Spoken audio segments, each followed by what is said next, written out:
dhat of Allah subhanahu wa ta'ala, certain disquality, a bad quality in the dhat of Allah subhanahu wa ta'ala, any faults in Allah subhanahu wa ta'ala.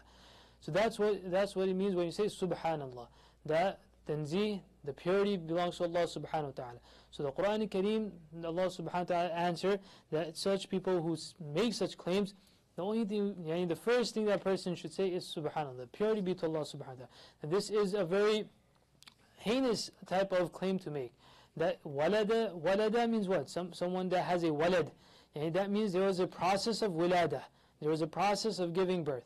Now one of two things, if you say a person has an offspring, a person say, but this father, such and such man, he has offspring, that means what? That he has a spouse, that they have a partner.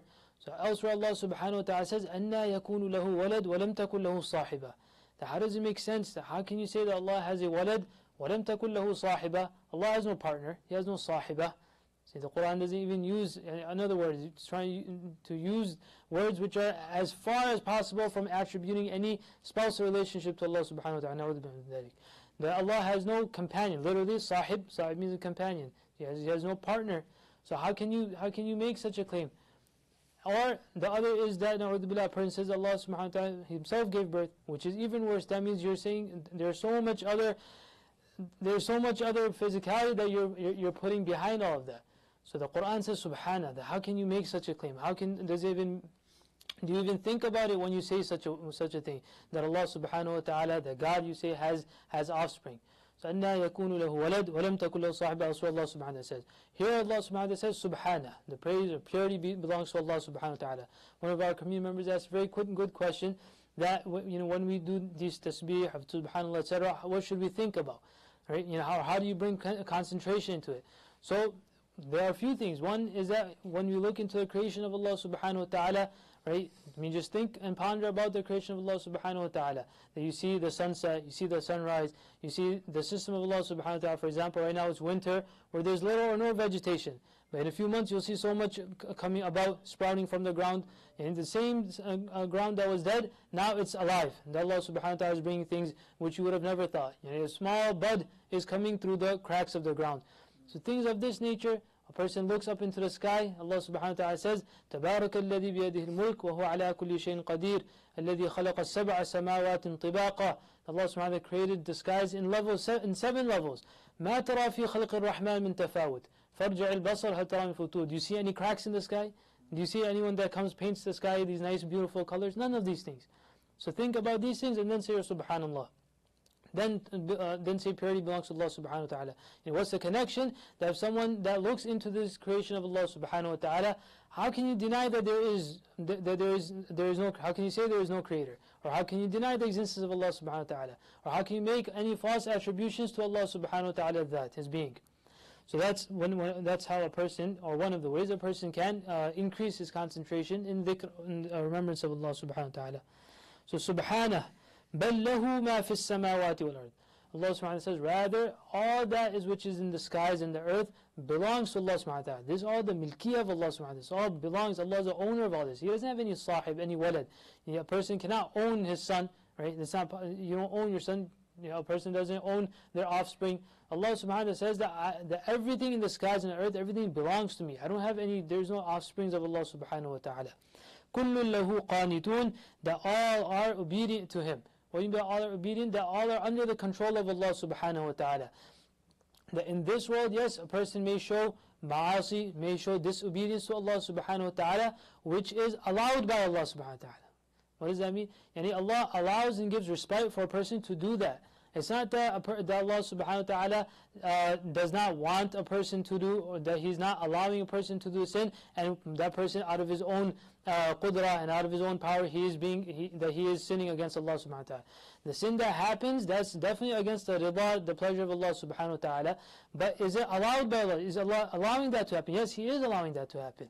Why? So that a hujjah, so that it can be established against a person that what you did is out of your choice. And Allah subhanahu wa ta'ala doesn't forcefully push anyone towards the khairat. That Allah subhanahu wa ta'ala doesn't force anyone that they have to do good, nor does Allah subhanahu wa ta'ala push anyone towards doing sin and towards doing wrong either. قُلْ كُلٌّ لَهُ قَانِتُونَ.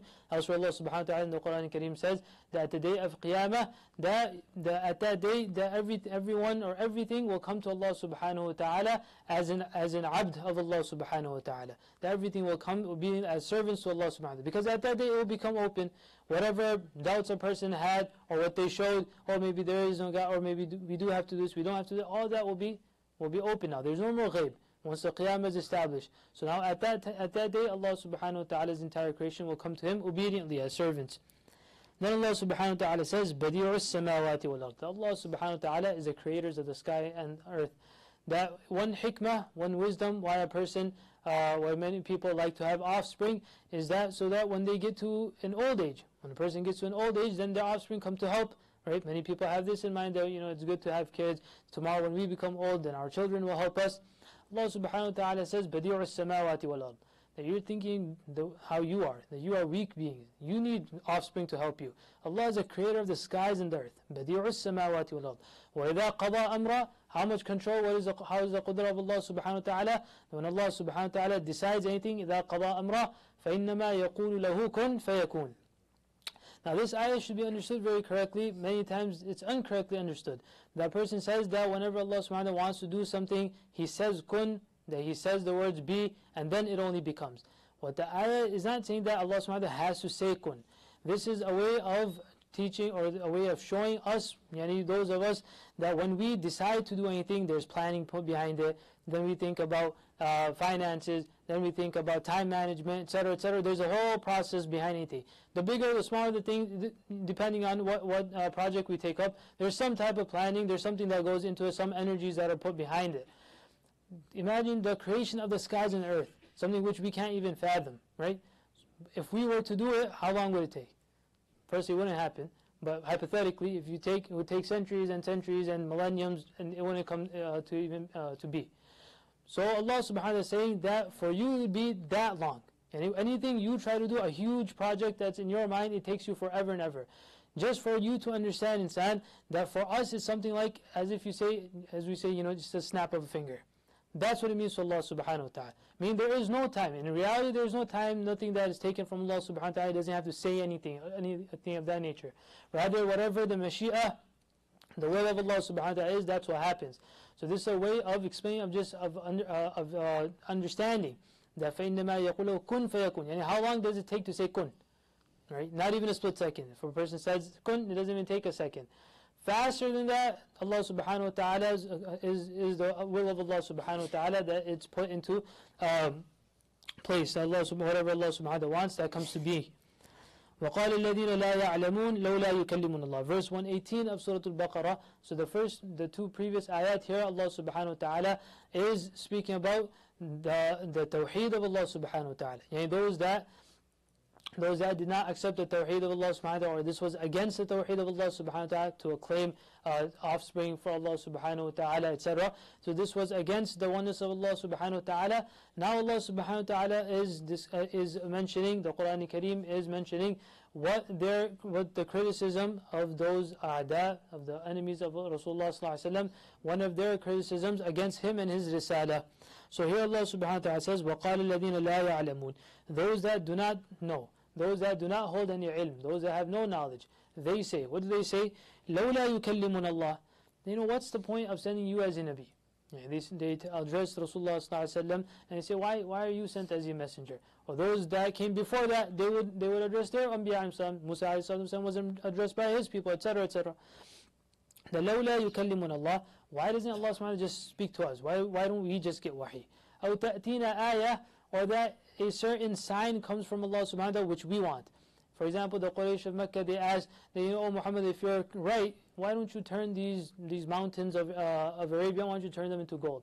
Right? Or why don't you do such and such ancestors of ours, which we consider which we hold in high esteem, why don't you bring them back from death? These type of ayat that they wanted, right? For their own desires, right? So firstly, Allah subhanahu wa ta'ala, the Quran Kareem says, that we did send ayat.